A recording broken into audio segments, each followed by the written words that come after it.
And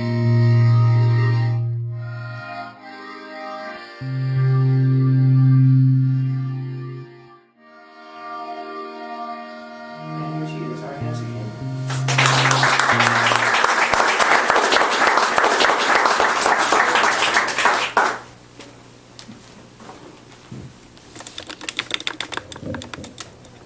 Thank you, both of you, Norman and Mary. Wow, paparazzi. I've been in Spokane all week because my 92-year-old father had 3 strokes and a couple surgeries, and the kind of the miracle thing that happened, see, his carotid was blocked from here to here. And they said, well, they couldn't do anything, you know. So he has this huge prayer following, and he's a minister himself, self-proclaimed. And all these pastors were coming, all of his friends, and praying and everything. And we all prayed. And the next day, the doctor said, well, we don't know what happened, but it's unblocked. So, but they did. And the doctors, I saw them like gesticulating and going like, this never happened, you know. So anyway, I'm going to dedicate these poems to him tonight. Even though we really come from 2 completely different places, there was a lot of healing that happened up there this week. This is called Seeking the Whisper, after Ann Patchett. In the woods and at the water, she asks for courage to seek him. In the darkness, while sleeping, she dreams his wonderment, his love, his luminosity. Asleep or awake, she stores desire in an empty closet. Is she talking small, not steady? Or is she talking big? She wishes he'd notice her. They are like children, her mouth near his sleeping ear. He is a dream, everything else is her. Say your prayer to me. She takes a breath and whispers into his ear, God. He turns in the moonlight, in the wood, promising her anything without breaking a twig.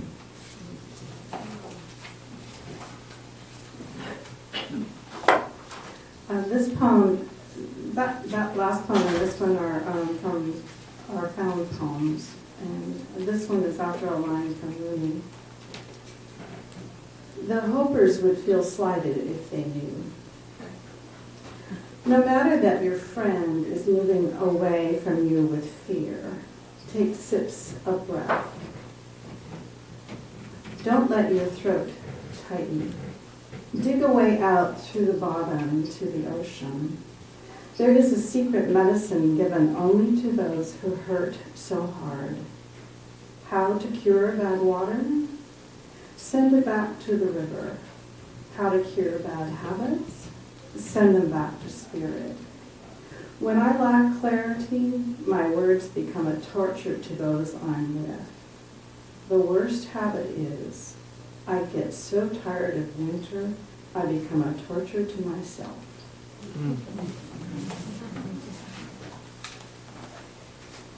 The myth. Still we say, good God, God bless you, oh my God, and the day is so large we can't take it in. The real world blows our minds, and yet how many worlds like ours are out there? Infinitesimal, incomprehensible, still we think small. But small is the myth. We are as much God as the garden, as the weed, as the jigger.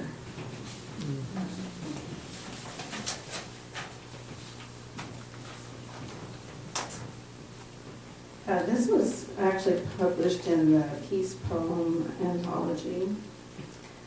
Unrippled Pond. If never an argument suggests you're at peace, think again. Resolve may stream down the river, yet sand and debris can block the way. Even speaking proper words doesn't eliminate torment. Your desire, the unrippled pond at dusk. After the sun dips beyond the mountaintop, resolve occults. It's then that superstition petitions and the way shifts, winds here and there. Often you feel lost and search for bearing. You need not trouble yourself. The scale reading peace to unrest always settles on unconditional love. I didn't see the clock when I started, so hopefully my timing will be right. A couple of women came in to see my dad, and there weren't any visitors allowed, and my sister and I were outside his room, and we went like this. And they were fairly tall women, bigger than us, and they said they could have just knocked us out of the way. They really wanted to go in, but they didn't. And they had moved from Germany, and my dad is one of those people that helps everybody. And so he gave their grandchild, who was about 6, a flea. So he gave him a flea, put it in his hair, and said, "This is George. He'll be with you all the time now that you're in America." And he's like 16 now, and he still talks about his little flea. So this is a poem called Flea Circus, because when I was a kid, there were also lots of fleas that were coming into our conversations. Flea Circus. Swinging trapeze and high wire, flaming hoops, spinning platters and dancing dogs. Daddy pinches invisible acrobats from his shirt pocket, setting them carefully upon his open palm as we watch.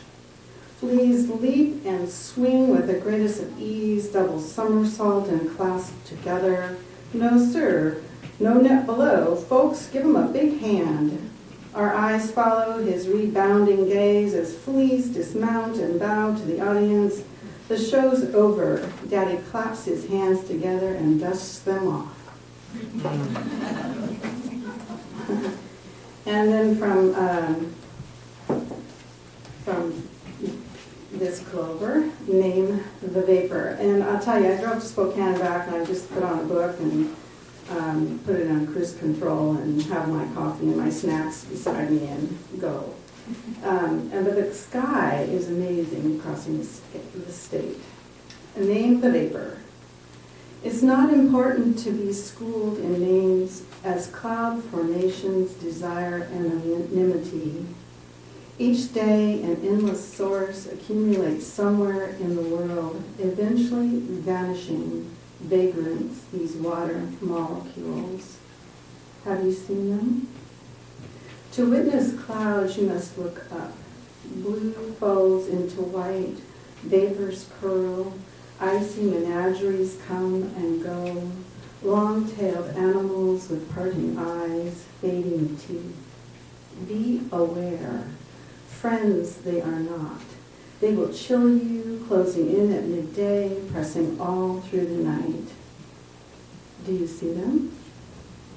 Lie on the ground and gaze skyward. Clouds tent your day in shadows. They are cagey, very cagey. They'll join in careful communion if they don't run off first. Still, if you want, watch them morph from rabbit to rooster to dog and on, thinning until you no longer can name the vapor. Do you see the pup chasing a tennis ball? Do you see the child running after the pup? Look, concentrate.